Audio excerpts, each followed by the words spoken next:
কি খবর? মন খারাপ কেয়া? আর কইস না, কয়দিন আগে রাত্রে বউয়ের লগে দ্বিতীয় বিয়ের ব্যাপারে আলাপ করলাম।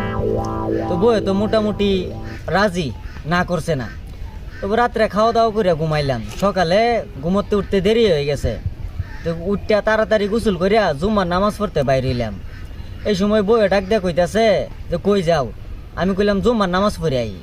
তো বউ আমার হাত ধরে টাইনা ঘরের ভিতরে না ক্যালেন্ডারের সামনে দাঁড় করাইলো।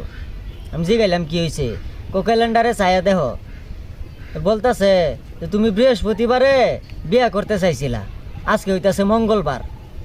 যেমন ঘুমে ট্যাবলেটই খাওয়াইছি যে মঙ্গলবারে ঘুম ভাঙছে, যে ভবিষ্যতে যদি আরো বিয়ার শখ জাগে এমন ট্যাবলেট খাওয়াইয়াম আরেকবার ঘুম ভাঙবো কিয়ামতের আগে।